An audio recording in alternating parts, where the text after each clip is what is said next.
Hey, what's up and welcome everyone to another Warzone Academy video. In today's video, we're taking on the highly requested task of telling you the top 8 loadouts. After the massive meta changes from Season 4 and after the MG38 nerf, I've compiled the top 8 loadouts that I see all the pros using, and I'm going to tell you the statistical reasons and the synergies for why they fit so well into the Warzone meta. But before we get started, I want to thank the sponsor of today's video, and that is Gigabyte. They went above and beyond and sent me the Aorus GeForce RTX 3080 GPU, and it is a complete tank. If you're ever wondering how I'm getting 200 plus FPS in 1440p with high textures, it's because of the RTX 30 series technology. Now, with that technology comes a huge power draw, and more importantly, the problem of keeping that GPU cool, but that's where Aorus excels. They created the max covered cooling system, which prevents those hot spots that occur in your GPU with the traditional fan layout. They also use alternate spinning, which prevents turbulent airflow within your GPU and allows more high pressure airflow to move through your heatsink.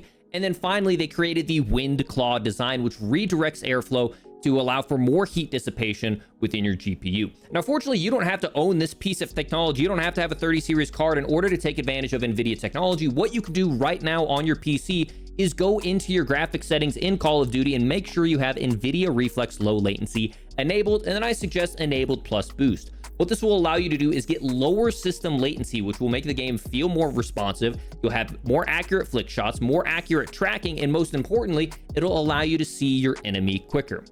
Ladies and gentlemen, if you're interested in checking out more about the RTX 30 series cards, click the link down in the description to check out some very own Aorus cards of your own. I want to thank Gigabyte again for sponsoring today's video, and without further ado, let's get right into those loadouts. Now, in this loadout list, I have 10 different loadouts for you, but actually really only about 8 because the last 2 are Ghost and Fully Loaded, though I am running my Fully Loaded different than I have in the past. For each one of these are true meta weapons. They've got the numbers to back it up. They have the fastest time to kills. They will not let you down in gunfights, although some of them are for different playstyles, and we're going to talk about that. But at the very top of the list, it may surprise you unless you watched my video earlier in the week, the C58 is my personal favorite right now. Just before you even look into the class, let me show you the C58 outperforms the FARA, which is Warzone's currently most pick assault rifle.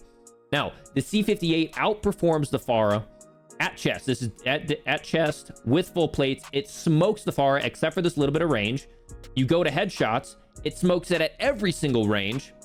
At stomach, the FARA is a little bit better, but after 40 meters, which is mostly when we're using our AR, the C58 is better, but where the FARA is really solid is at the extremities. It beats the C58 at every range. Now, one thing to keep in mind with the C58, it does have a slower rate of fire, so it's a little bit less forgiving when you're missing shots, but my God, it is shooting cinder blocks. This thing hits like a complete truck. How I'm loading it out is for max range. Agency suppressor, field agent grip, it has very, very little recoil to begin with, but by putting the field agent, it is a laser. It does not move. It makes the AMAX look super shaky compared to this thing does not move.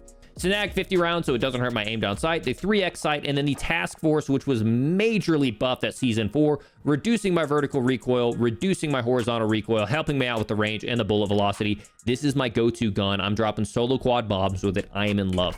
To go alongside with it, what I call the perfect SMG. The MP5 is the fastest killing SMG at close range, except for the nail gun, which isn't viable in duos, trios, or quads.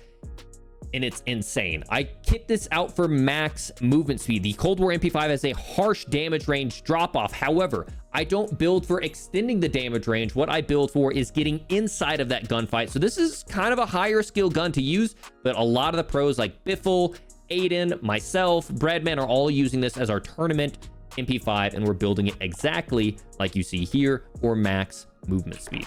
For all these guns, I'm rocking EOD, Overkill, and Amped. I think that's what's most important. I'm starting to see some people run High Alert as a secondary, for their Ghost class, but I don't see that as much important. Simtex, especially since Simtexes can now kill just by sticking someone. And then Heartbeat, because, well, it's unlimited uses. It's way too useful. Now, some people don't like the C58 because it's not as forgiving with that slow fire rate, and some people don't like the iron sights on the MP5. And they think it's too hard to shoot. And so this is what I call the pro's choice. I'm seeing a lot of people running this. These are really the 2 main loadouts that I'm seeing in tournaments. This one's a little bit more common. It's the FARA. Like I mentioned earlier, it is the most picked gun in Warzone right now. It's been picked more and more consistently than the AMAX was at its prime. Just think about that. Cruise suppressor, the very last barrel, which helps out once again with all those recoil controls. Spetsnaz to make this thing a laser. If you're confident with your recoil control without it, you can get rid of the Spetsnaz and take on a Gru elastic wrap. Me personally, especially on mouse and key, it does not stick at all. And the Farah has a little S curve. That's another reason I don't like it compared to the C58, which is a straight line. The Farah's got a little bit of an S curve, so I'm not a big fan of it, but throw that, the 60 round and 3X, and it's a great gun for a lot of people. If you want it to be faster, get rid of the grip and add a rear grip instead. From there, we've got the traditional Mac 10 loadout built for a lot of movement speed. The Task Force barrel, HD suppressor. Don't run the regular suppressor. It hurts your overall damage range. It hurts your bullet velocity, and it really doesn't help that much with your aim down sight, like at all, especially when we're dealing with something like an SMG. Raider stock helps us with that faster sprint to fire speed, and the Tiger team makes us move faster and move faster while we're aiming down sight. This is very much a favorite of the pros. Both of these, shoot slow, hit hard. This one's a little bit more forgiving. Next up, we have the Aggro Sniper. Now, this one, I'm back and forth between the Swiss and the car, but the Swiss has not bought me out yet. Some people ask what my monolithic suppressor is because it actually looks like a regular one. It's not the big chunky boy. The Black Diamond blueprint has that thin looking monolithic suppressor. From there, I also rock the sniper scope, but I also make sure to have the Black Tie Affair, which has a thinner bezel around the sniper, and I use the cross thread reticle. But outside of that, it's a pretty standard longest barrel tack laser. And then I've started rocking focus because it allows me to pretty much tank any shot and still hit my headshots. If you struggle, let's say you're on controller and you struggle to have a steady shot, throw on the precision comb. It does not move. You don't even need to hold your breath. The precision comb is really, really nice. From there, this is an aggro sniper. The car, because of its fast aim down sight, you can actually handle some mid-range fights with it. So I don't see the point in running an AK or like an XM4 with this, because this handles the mid-range pretty well if you're an aggro sniper. So I picked the LC10, which actually has the best damage range of the other SMGs before it drops off. Like the Mac 10 will drop off at like 15 meters and the MP5 will drop off at like 10 meters. The LC10 actually goes a really long distance, more than most, before it drops off. So it handles that mid-range really, really well. On top of that, it's got a clean iron sight, and it's a great, great gun to use for sniper support. I don't like it as much for super close range. I don't feel like it hits as hard, but for mid-range with the clean iron sights and the long damage range drop-off, this is a great sniper support for the Kar 98 and the Swiss. Agency suppressor, task force, Tiger team for the faster movement speed, radar stock for the faster sprint to fire, as well as that little bit of straight speed, and the regular 55 round mag. Next up, we have the long range sniper, and I was going back and forth on this one a little bit. I'm putting the ZRG for now, but let me have a quick conversation with you about why. Okay, so the ZRG has a faster aim down sight by quite a bit, even fully kitted out. It's like 12% faster than the HDR. Now we're talking about long range sniping, so I'm talking, posted up on prison, posted up on a high ground, playing power positions, playing for the win. The ZRG has a faster aim down sight, it has a faster bullet velocity, and it has a faster rate of fire. The only thing that the HDR really has is, well, frankly, it has a lot cleaner sight. So what you're looking at right now is the sight picture of looking through a ZRG, and you can see all of this area right here is just completely taken up on your screen. Now, if you use a traditional HDR, it's going to look exactly almost the same. You see the ZRG comes out to right here on my mouse, and then the HDR comes out right about here. They both look pretty bad, but the HDR, if you have it, has what's called the CDL Champs 2020 blueprint, and it looks very clean. You see it clears up all this extra area, and you can see everything that's going on around you and still get that really stepped in look. So keep that in mind as you're using the ZRG. I'm putting the ZRG now because I want to try something new. I want to try it out. Both the fact that it has a faster aim outside, better bullet velocity, and a faster rate of fire. Rocking this loadout, I'm going to give the ZRG a chance because of the fact with that hit bullet velocity, I don't want to say it's hit scan, but it's pretty dang near it, and it feels really, really fun to use. Hopefully they come out with a blueprint that makes it a little bit cleaner, so I don't have all that area taken out. That feels a little pay to win, to be honest, but that probably is part of the trade-off with the fact that we're using this as a long range. It gives you tunnel vision because that's basically what you should be using.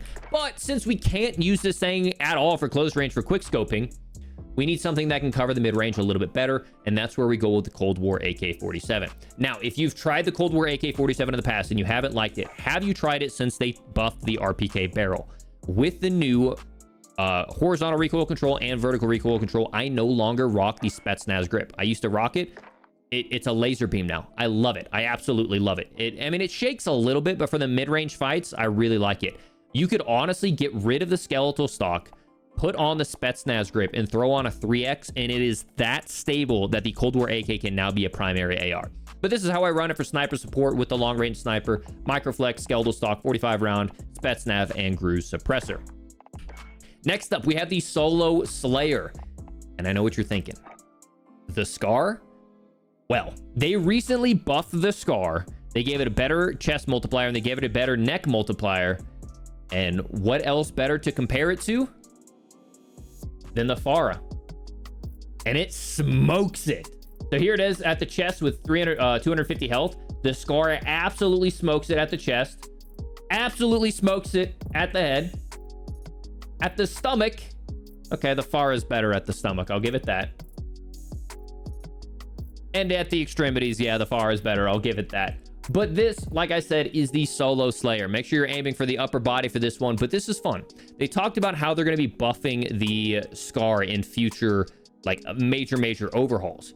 One of the limitations of it has been that it only has a 30-round mag, so I'm calling this the Solo Slayer. This is how I would kit it out. I'm having a lot of fun with it. I got a video that I'm going to be posting with it soon.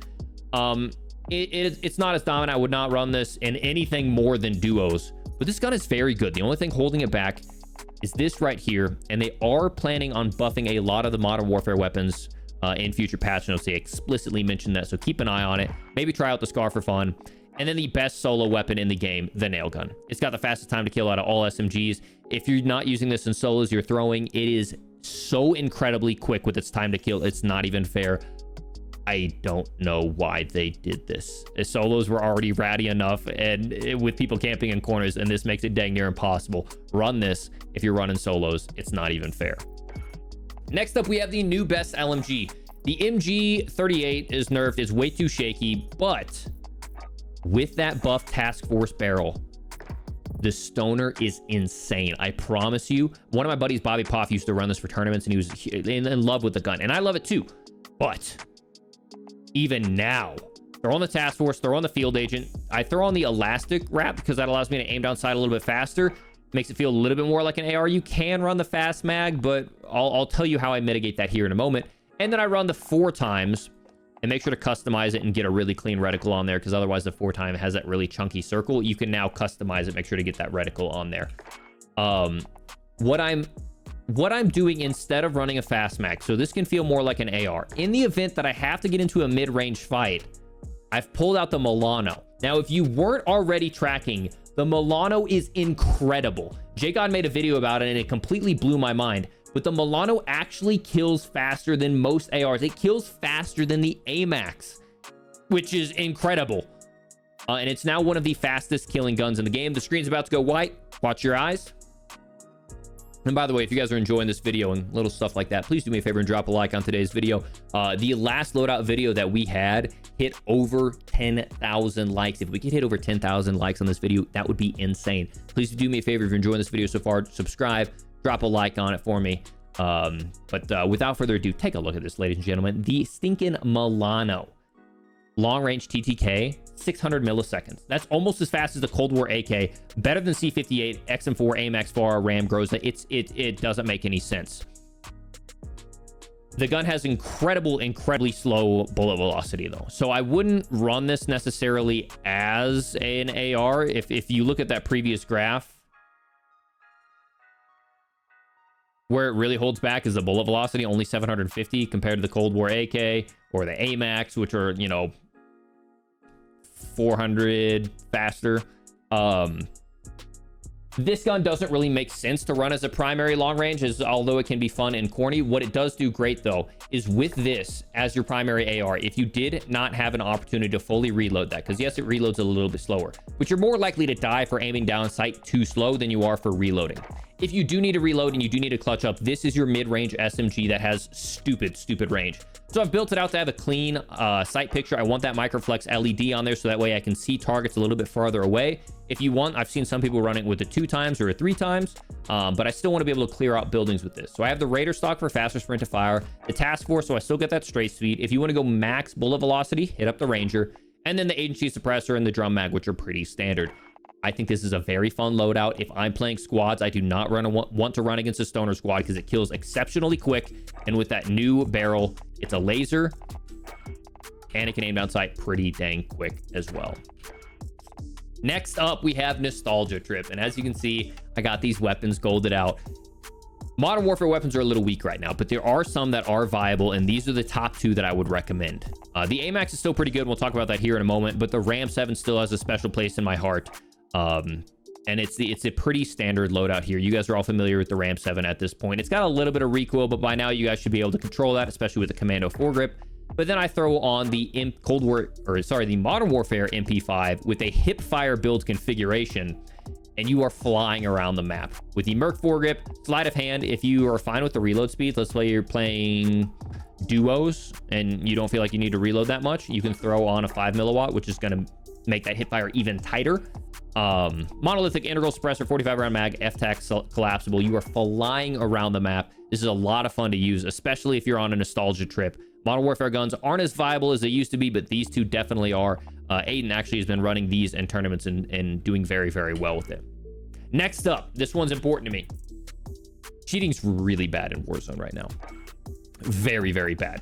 So what I do if I'm ever trying to kill a cheater, this is all one of the things where you die to a cheater, you come back and you get the 5th round loadout knowing that you're going to have to deal with it. I throw on the anime skin just to troll them. I pull out the Akimbo M19s, which has some of the fastest time to kill out of any gun combination. I think it's faster than the AS Val. Let me double check just to do right by you guys. No, disregard. It is literally the fastest. Inside of 10 meters, it is the fastest. Faster than the AS Val. The Akimbo M19s are incredible. And so the way you use this class to take out cheaters is you take restock instead of ghost, because they're already going to know where you are. UAVs means nothing. They can see you through walls. Your goal is to stun them with the riot shield up and then stick them. One stick will kill them. This is especially good if you're on a squad. All you need to do is walk up, get as close to them as you can, stun them, and throw both of your Simtexes at them like you're playing dodgeball. Try to stick them. If that doesn't work, they will have taken a lot of damage from those. They're not moving around because they're stunned in place. And then after that, get as close as you can. Most people have very terrible aim when they're cheating anyways. And if you can coordinate with your team, barrel stuff them with the M19s. With that, the stuns, the Simtexes, that's really your only chance. I hate to say it that I even have to build a loadout for this, but that is my anti-cheat loadout. From there, I have a fully loaded class, and many of you have been wondering where the heck is the XM4? It can fit into a lot of places. It can fit into long-range sniper support. It can even be a primary AR, but I don't like it as a primary AR because it snakes too much in its recoil pattern. But what I've started to do with my fully loadout class is run the fully loaded and then get rid of the Commando foregrip, so it's not going to be as steady. I would recommend mounting if you're trying to use the AMAX at super far ranges. Rock the fully loaded, and then what will happen is you'll have 45 bullets by 210 spare, and then you can pull out this as your close range SMG, which you have 210 bullets. So even if you're, walking around and you kill someone else who has, let's say, a Farah on the ground or a C58 or a sniper, you can pick all those up over the AMAX because the AMAX isn't an ideal build because you're sacrificing an attachment. And then now you can run this, which is a highly competent SMG with Agency Suppressor, Tiger Team, 45 round, Elastic Wrap, and Raider Pad. Fly around the map with this, already having 210 bullets, and then picking up a sniper, an LMG, a Farah, a C58, whatever you need. This is my go-to Ghost class now. On top of that, finally, we have the Ghost class, which is pretty standard across the board. I always keep it as my main secondary. So I'll grab the MP5 and then I'll pick up whatever my primary AR is after that. But ladies and gentlemen, these are the top 8 loadouts, call it top 10 loadouts, especially with that anti-cheat and the fully loaded that I'm using in Warzone right now, and they are treating me so well. I feel like I'm dominating for Donsk. If you guys enjoyed this video, please do me a favor. Once again, drop a like on this video. If you are interested in getting an RTX 30 series GPU, check out the link in the pinned comment and the description. Huge shout out once again to Gigabyte for sponsoring today's video. Thank you guys so much for that. If you want to catch my gameplay live, make sure to follow me over on Twitch. I've got a lot of tournaments that I've been playing in recently cracked into the top 25 most earned players for Warzone in 2021. So the competitive grind is playing off, getting a lot of respect in the scene, which hopefully gives even more validity to what I'm saying today about the meta. Hope you guys enjoyed today's video. I'll catch you all on the next one. Peace.